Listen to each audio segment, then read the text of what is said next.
열왕기 상하와 역대기 상하를 비교해서 말씀을 드립니다. 화면을 좀 보실까요? 열왕기 상하는 이스라엘 민족이 바벨론의 포로로 끌려가서 70년 동안 노예로 있었을 때 그때 기록한 것입니다. 하나님의 백성인 우리가 어쩌다가 멸망을 당했을까? 자기 반성이 여기저기서 쏟아집니다. 이런 상황에서 자기 민족에게 어떤 잘못이 있었는지 그 잘못을 찾으려고 열왕기 상하를 기록을 합니다. 그런가 하면 역대기 상하는 바벨론 포로 시기에 기록된 것이 아니라 바벨론 포로가 끝나고 포로 2세대, 3세대들이 고국으로 돌아온 이후에 기록된 겁니다. 좀 다르죠.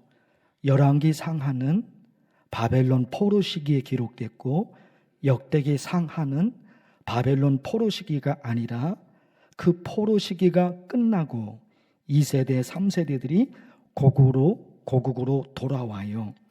그때 역대기 상하가 기록이 된 겁니다. 이때는요, 우리 민족이 왜 멸망을 당했을까? 그런 시각이 아니에요.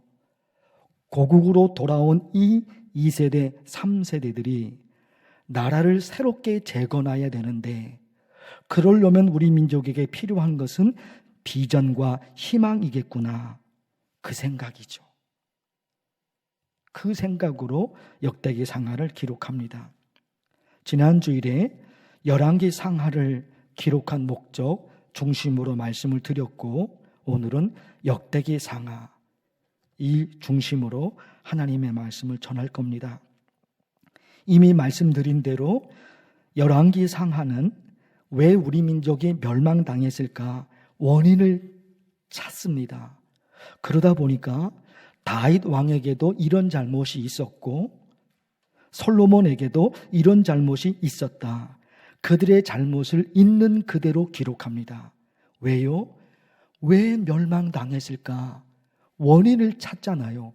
찾다 보니까 이런 잘못이 있었구나. 우리 왕에게 이런 잘못이 있었구나. 우리 백성에게 이런 잘못이 있었구나. 그걸 찾게 된단 말입니다. 그걸 기록해요. 그러나 역대기 상하는 우리 민족이 왜 멸망당했을까? 그 원인을 찾는 것이 아니에요. 고국으로 돌아온 포로 2세대, 3세대 그들이 폐허가 된 땅에서 이제 우리 어떻게 살 것인가?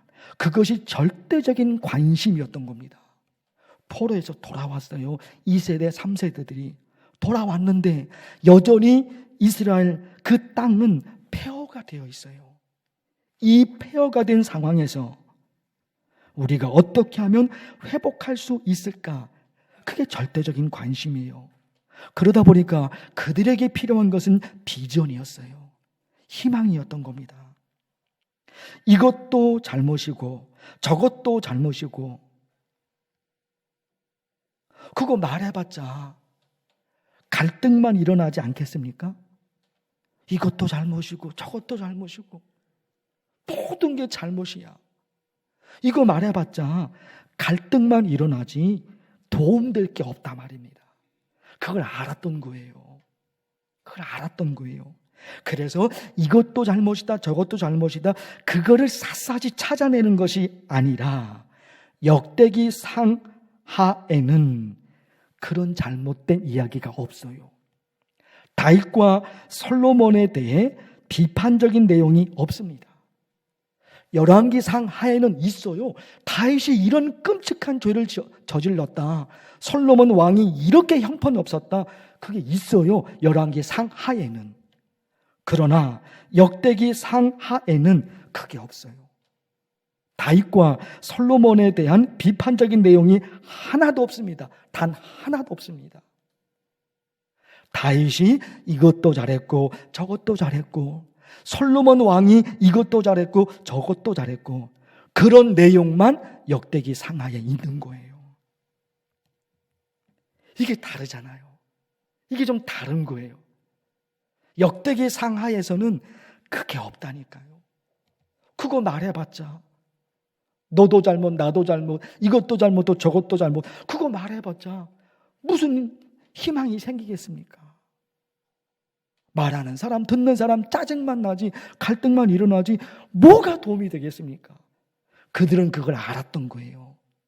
그래서 잘못을 찾아내는 것이 아니라 비전을 찾고 희망을 찾으려고 했던 거예요. 그리고 있잖아요. 비전을 찾습니다. 희망을 찾습니다. 그러다 보니까 자기 민족 역사 중에 가장 행복했던 순간은 언제였을까? 그게 궁금한 거예요. 그렇죠. 비전을 찾고 희망을 찾다 보니까 우리 민족 가운데 가장 행복했던 순간, 그거를 찾고 싶은 거예요. 가장 비참했던 순간, 가장 불행했던 순간이 아니라 그거 말해봤자 도움이 안 되는 거예요. 그러니까 역대기 상하에서는 우리 민족 역사 중에 가장 행복했던 순간을 그들이 찾아갑니다. 그게 궁금해. 찾아보니까 다윗과 솔로몬 시대에 자기 조상들이 가장 행복했어요.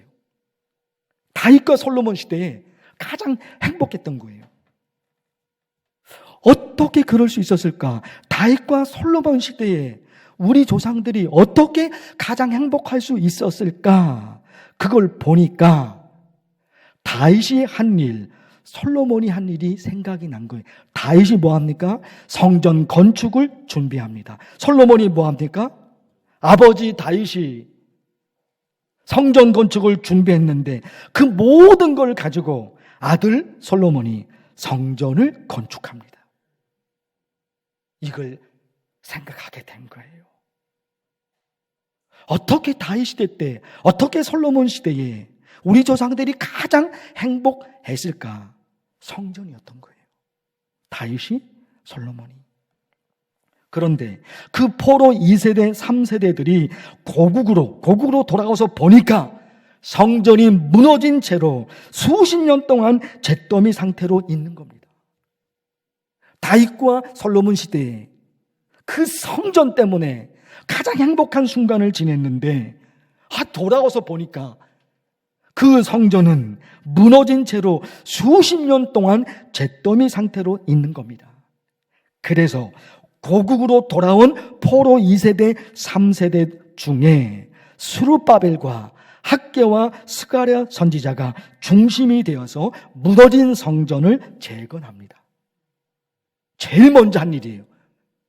고국으로 돌아와서 그들이 제일 먼저 한 거, 무너진 성전을 재건합니다.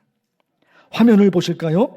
에스라 말씀인데 7째 달 초하루부터 비로소 여호와께 번제를 드렸으나 그때에 여호와의 성전 지대는 미쳐 놓지 못하니라. 이제 무슨 얘기일까요?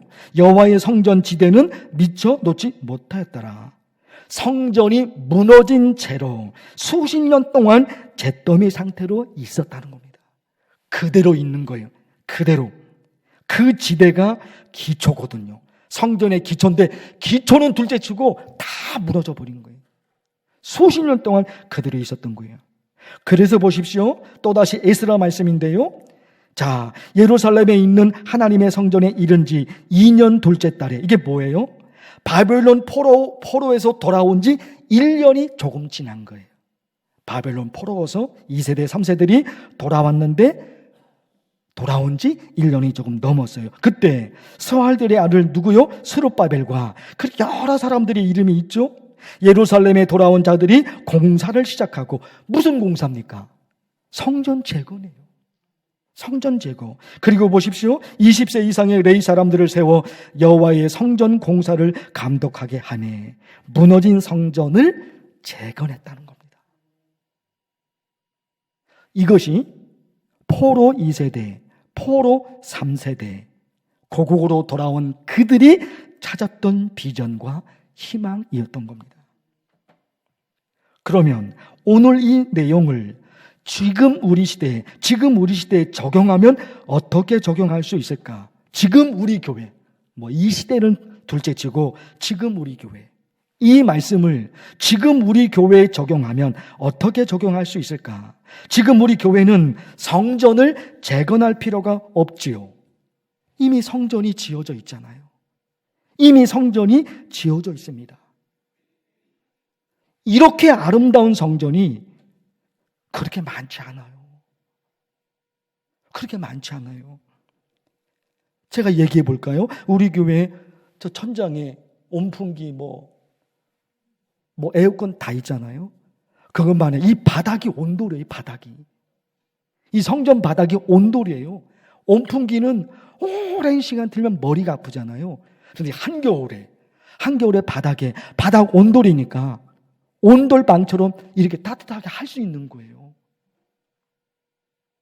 여름에는 얼마나 시원합니까? 저 2층 저 소파가 얼마나 좋습니까? 누워서 자도 돼요, 저기서. 이 바닥 온돌이니까 그 추운 겨울에 예배 드릴 때 여기서 누워도 되는 거예요.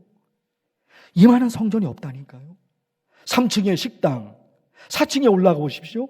아이들 예배 드리는 공간, 초등학생들에게 맞게 거기다가 소그룹실이 10개나 있어요.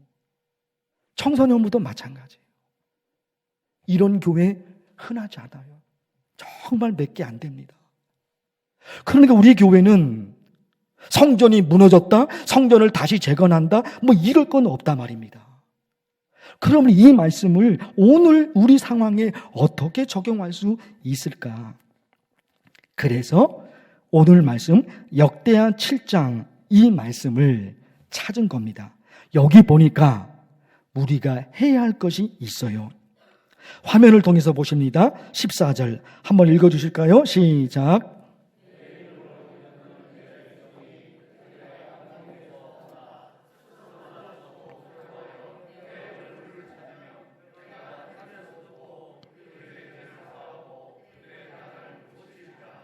아멘.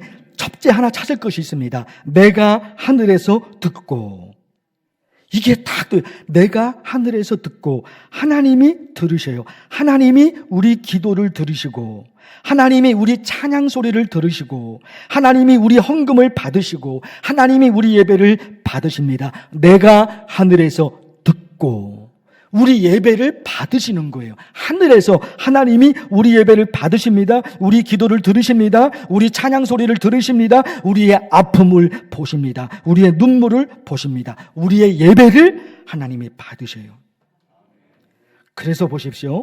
예배를 드리고 기도하고 찬양하고 헌금을 드리고 예배 순서 안에 있죠? 예배 순서 안에 예배를 드리고 기도하고 찬양하고 헌금을 드리고 이것도 너무너무 중요하지만 또 한 가지, 하나님이 내가 드리는 예배를 받으실까? 내가 드리는 기도를 들으실까? 내가 드리는 헌금을 하나님이 받으실까? 내가 드리는 예배를 하나님이 받으실까? 이것도 중요하다는 거예요.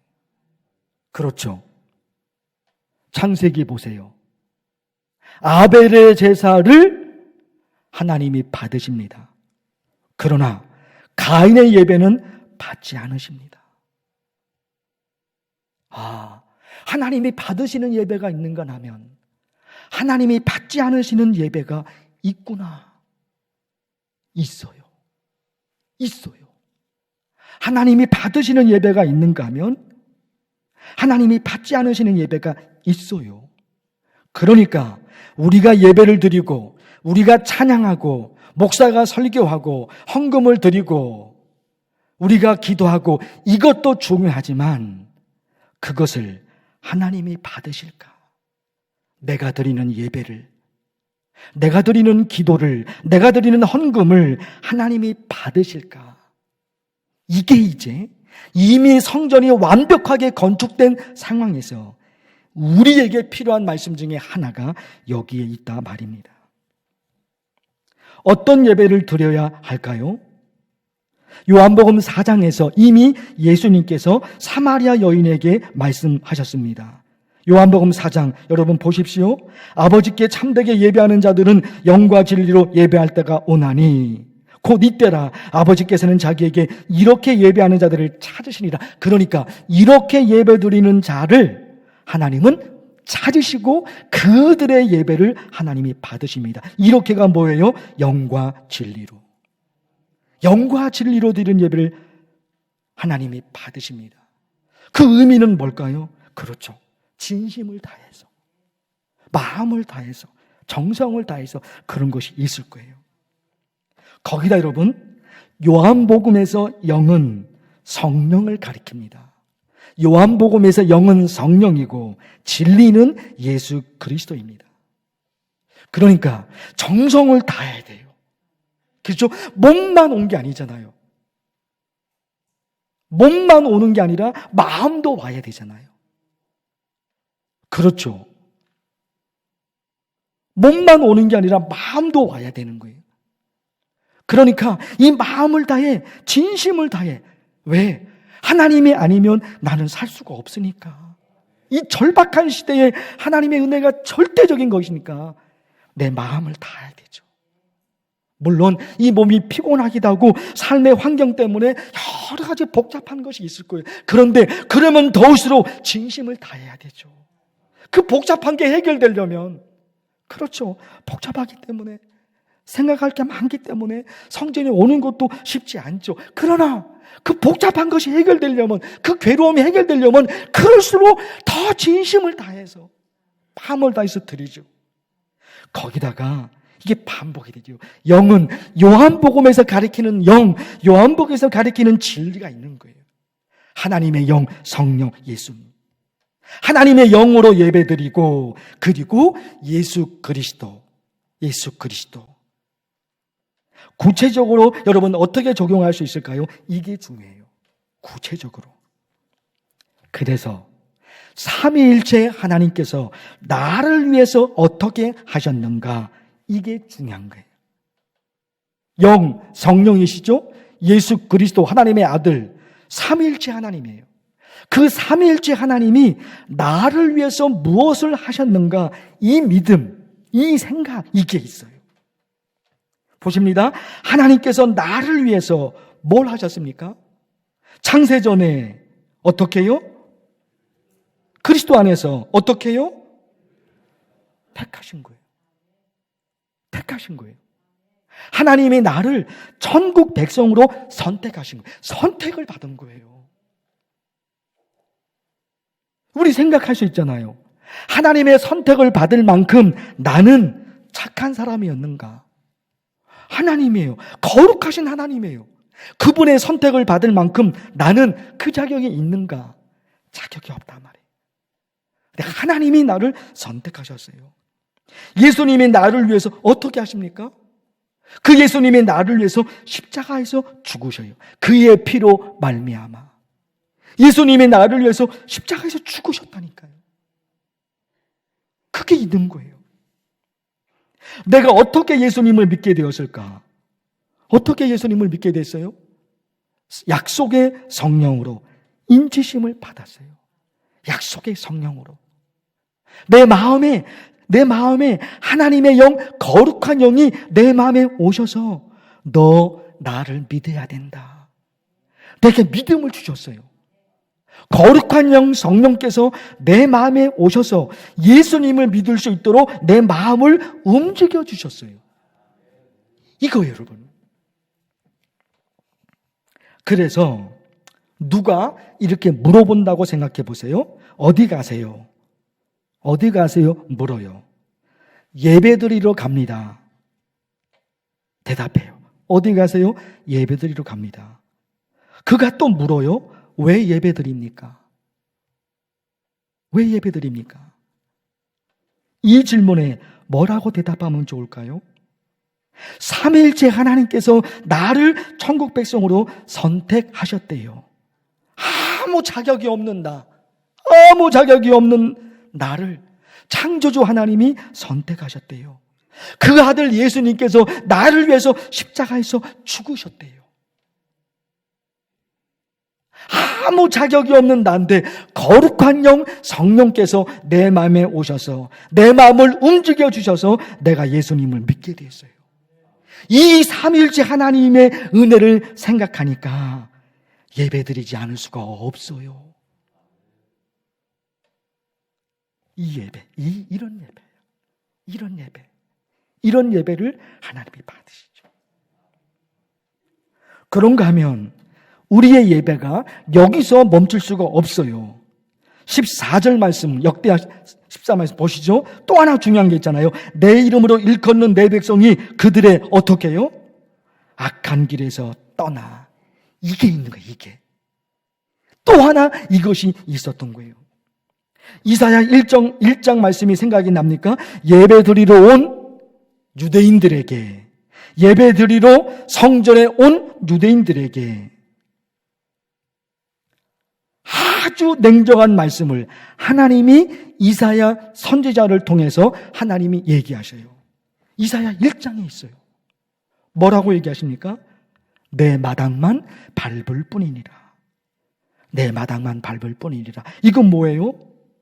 예배 드리러 성전에 온 그들을 향해서 하나님이 잘 왔다 환영하는 것이 아니라 너희들 여기 뭐하러 왔니? 내 마당만 더러워져. 성전 마당만 더러워져. 너희들 때문에 다 나가. 이사야 1장이에요.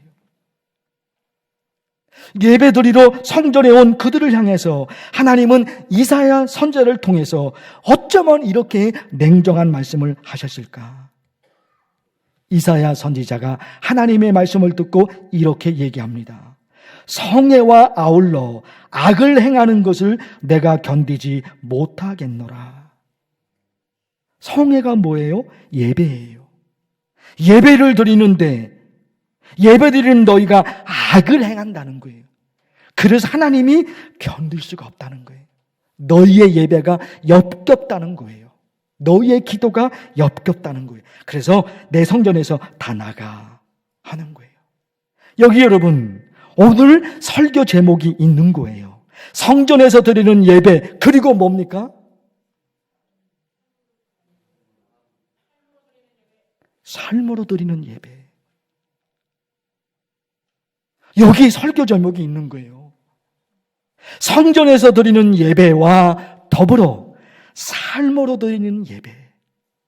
성전에서 그런 예배는 드렸는데 삶으로 드리는 예배가 없단 말입니다. 삶에서 나타나는 것. 바울이 보십시오. 로마서 12장에서 형제들아 내가 하나님의 모든 자비하심으로 너희를 권하노니 너희 몸을 하나님이 기뻐하시는 거룩한 산제물로 드리라. 이는 너희가 드릴 영적 예배니라. 너희의 몸을 거룩한 산제물로 드리라. 그게 뭐예요? 착하게 살아야 된다는 거예요. 왜 사람들 그렇게 괴롭힙니까? 여러분들 말고 왜 사람들을 그렇게 괴롭혀요? 왜 이렇게 모진 말을 해요? 손잡아주고 격려해주고 왜 그렇게 잘못을 들춰내요? 그럴 필요 뭐 있어요? 그 모든 것은 하나님이 알아서 할 것이고 내가 할 것은 안아주는 거예요. 하나님의 백성 우리가 할 것은 덮어주는 거예요. 들춰내는 것은 하나님이 하실 거예요. 우리가 할 것은 덮어주고 웬만하면 넘어가고 그럴 수도 있지. 나도 실수투성인데 그럴 수도 있지. 넘어가줘요.